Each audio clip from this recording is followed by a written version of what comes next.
Hello, I'm Justice Jennifer Brunner of the Ohio Supreme Court, and you're here with us today for Achieving Justice. Today, I have with me Jennifer O'Donnell, who is a Cuyahoga County public defender who is running for Cuyahoga County Common Pleas Court General Division. And I'm so pleased to have you today, Jennifer. Thank you for joining us. Thank you so much, Justice Brunner. It's a pleasure to be here. Great, great. So you have been with the County Public Defender's Office for 14 years, really, since you got out of law school. Well, tell us, first of all, about your work and what motivated you to run for judge of the Common Pleas Court. Thank you so much. Yeah, you're absolutely correct. I've been a public defender since 2008. I actually started at the office when I was in law school in 2006, and I really fell in love with the work. It wasn't necessarily what I intended, right out the gate, but I love what I do. And in my time since 2008, I've had the absolute privilege of representing thousands of Cuyahoga County residents in a variety of criminal matters. I've had a career dedicated to public service, and with the question of why I am looking to run as a judge, I believe that coming from the public defender's office, it does make me a very unique candidate for judge. As I know that you're aware, we have a 34 judge bench in Cuyahoga County, and of those 34 judges, there are no former Cuyahoga County public defenders. And I believe that, if elected, I will certainly bring a diversity of experience to the bench, and I will bring a much needed perspective and some balance, because what we do is unique. And certainly, public defenders as judges, we deserve a seat at the table when these difficult decisions about criminal justice reform in our county are being made. So from my time as a Common Pleas Court judge, when a judge puts someone on probation, now known as community control, and they violate the conditions of community control, oftentimes they're back in front of that same judge that sentenced them for a revocation hearing, and the judge decides whether or not to revoke their community control and send them to prison or to give them a second chance. So are you involved in that as well? Yes. Our office does handle quite a bit of probation violations. It kind of depends, on the courtroom. Sometimes, we're coming in for the violation hearings separately. Sometimes we're coming in and we're representing a former client. But yeah, we certainly do handle those, and we're advocating for second chances. And so I think you're probably also then familiar with programs in the court community that help people to try to achieve rehabilitation and to be able to exit the criminal justice system once and for all, correct? Absolutely. As I'm sure you experienced when you were a judge in Franklin County, up in Cuyahoga County, we do have a lot of repeat offenders. We do have a bit of a revolving door when it comes to the criminal justice system. And in my experience, a lot of times, what I've seen to really break the cycle is, you really have people who need to be lifted up and they need to be wrapped in services. And a lot of times those services look like mental health treatment, they look like substance abuse treatment, anger management, employment resources, because, at the end of the day, the way that, we make our community safer and the way that we, again, get people out of the system is by giving them tools and services to be successful. Absolutely. So you actually grew up in Vermilion, correct? I did. And Vermilion's in Lorain County, correct? Or Sandusky? Yeah. So Vermilion is, I always describe it, it's basically halfway between Cleveland and Cedar Point, because everyone knows where Cedar Point is. It's a small town on the lake. It's actually, Vermilion is a little bit in Lorain County and then also in Erie County. Okay, Erie County, right. I should know. I've done enough campaigns, but sometimes I forget. I know my great association with Vermilion is the Woolly Bear Parade, which, if people don't know, Woolly Bear is a caterpillar. Yes, it is. Yes, and I should know this, but something to do with the stripes on the Woolly Bear are supposedly an indicator of the winter that Correct. we will experience. Right. Right. But as a kid, I definitely, I always attended the Woolly Bear Festival. I was an award winner one year in the fun run when I was a young child in Vermilion. So that's kind of a claim to fame for me, I guess. And so I think you said your dad had been the business manager of Plumbers and Pipe Fitters Local 42 for 45 years, correct? So it was my dad, I think overall, my dad passed away in 2016, but my dad was a union guy for his entire adult life. My parents married right out of high school, and my dad joined an apprenticeship program. And for the majority of my childhood, he was the business manager at the Plumbers and Pipe Fitters in Norwalk. And then once he retired from being business manager, he did some work as a union organizer in the Cleveland area, primarily through Local 55 plumbers. Okay, that's that. And so you actually belong to a labor union now, correct? I do, yes. We are the public defenders in Cuyahoga County. We are proud members of AFSCME, Local 3631. And I'm also a delegate to the North Shore AFL-CIO.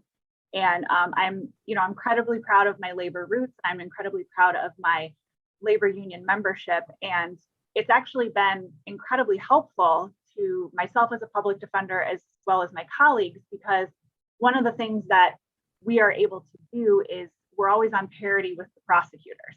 So anytime the prosecutors get raises or grants for things or money for technology, for training, we're able to stay on par with that. And it's just been, it's been really helpful. Well, that actually better serves your clients too, especially 100%. the technology training. Yeah. Absolutely. Yeah. That's fantastic. So with that labor union background then, and not just in the public sector and public employees, but also with your dad's background in the building trades, that gives you kind of an understanding when you're sentencing someone and requiring that they get a job. If they happen to be in one of the building trades, you understand how they get their work, correct? Meaning absolutely. And it's and it's something even now as a public defender, if I have a client who they have the desire for that type of work, or they have a strong work ethic and the ability to potentially get involved in a trade or in a union, I always encourage them to do so. Because one thing I can tell you is that having these brushes with the law at times, it's not a barrier to most union employment, and it's an excellent way to make a great living for yourself, for your family, and it really is it's a community. Yeah, I've seen that in many different settings. So speaking of family, you're married to a nurse practitioner and you have a 5-year-old. Yes. So how is that with the campaign? It's a little wild at times. I ran previously in the 2020 cycle, and I unfortunately just narrowly lost my primary election. But when I was running in 2020, because my son just turned 5, so he was 2.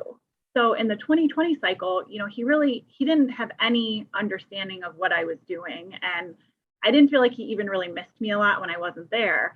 But now that he's 5, he has a little bit of an understanding, that mommy's running for judge, and and I kind of explained to him, I'm doing this because I want to help people, and I want to make people's lives better. And he has some understanding of it. And I will say, with regard to my husband, if I did not have the wonderful, supportive husband that I do, I wouldn't be able to have all of the pieces come together to do this and to pursue what is truly my dream.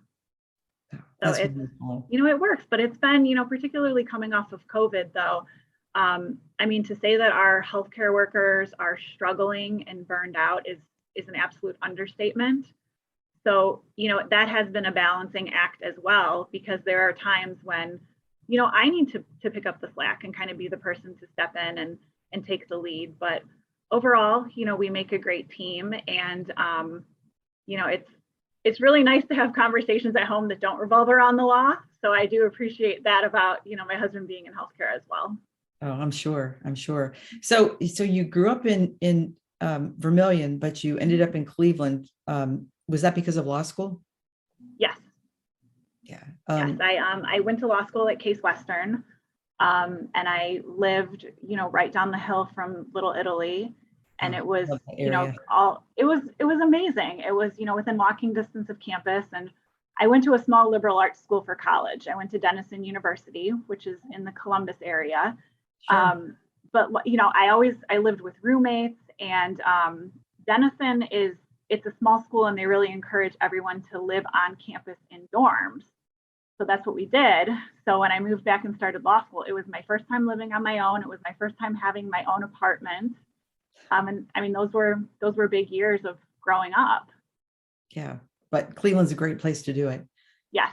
Yeah, absolutely. Yeah. I mean, I live in Columbus and have a farm in Columbiana County, but I love going to Cleveland.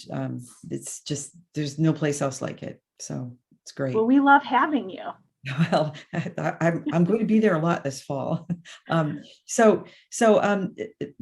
Then what is it that maybe I haven't covered that you would like for people to know about you and why you're running? Well, I think the biggest thing that, we talked about was, coming from the public defender's office, doing this type of work, as a public defender, we're in the trenches with our clients, and we are, learning from our clients firsthand how the criminal justice system is impacting them. We are learning how, time in the jail can negatively impact a person's life. If a person is in jail, they are in a position where they're potentially losing all sense of stability, and it can really, compound involvement with the criminal justice system. So again, this is a perspective that, I absolutely would tell you and tell anyone watching, it needs to be reflected on the bench, because judges make tough decisions, and collectively, the bench of judges, they're making decisions about the future of the criminal justice system, about the future of the jail in Cuyahoga County. And again, public defenders, we bring a unique and a valuable perspective. And so I would, I would highlight that about myself, and I would highlight that, I'm a really hard worker, and I truly am running because I want to bring change. I want to bring, meaningful change to the system. And I want to, lift people up and, hopefully close this door of criminal behavior, and, and really help people turn it around and be successful. Oh, that's fantastic. One follow-up question to that. So there's going to be this fall a lot of discussion about bail, and essentially when somebody pays money, either cash or they pay to a bond company, money that allows the bond company to issue a bond so that they can be let out of jail pending trial. And the bail is to ensure that they come back. There's a lot of sort of roiling now about whether our laws and our rules provide for public safety. What is your perspective on that? Well, I think depending on the offense, there are individuals in the jail who pose a significant risk to public safety. And those individuals, they probably do need that time to just, appropriately balance the interests of the safety of the community with the court process. But I will say that, particularly in Cuyahoga County, we have a robust court supervised release program where we have many ways that we can release someone into the community on bond and hold them accountable. The court supervised release is essentially you're treating a person as if they're on probation while they're in that pretrial stage. So they're checking in regularly with a probation officer, they're being drug tested, referrals for mental health services, drug treatment, those can all be made in the pretrial process. Additionally, they can be placed on a GPS monitor, they can be placed on house arrest. So, and again, all of these things occur in a way that, we're holding them accountable.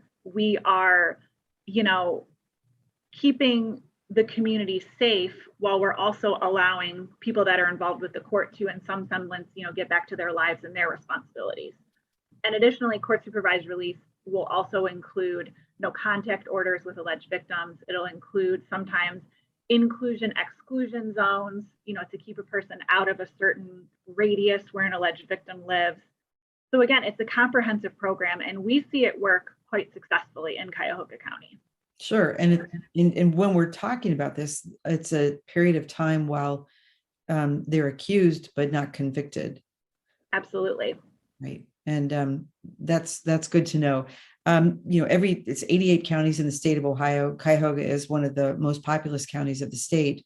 I think Franklin just recently surpassed it, but I think it's good for folks to know, what's happening in parts of the state that they may not be familiar with. And, obviously Cuyahoga County has a lot going on and seems to be doing a lot to address it already.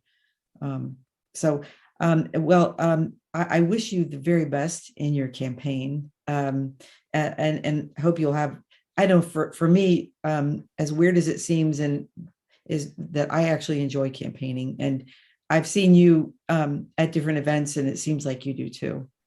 I do enjoy it. And I think it's one of those things you kind of either love it or hate it. And I'm one of the people, I do love it. I love engaging with voters. I love, meeting new people, getting my message out there.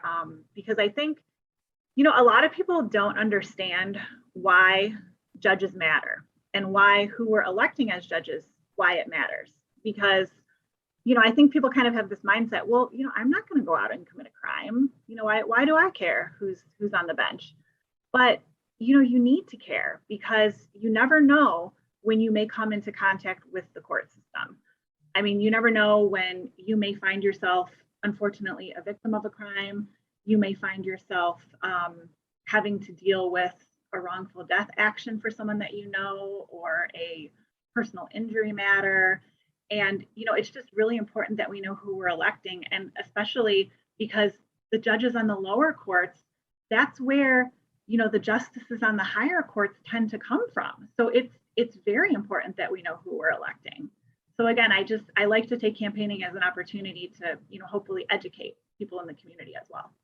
That's great. And that's why we do Achieving Justice.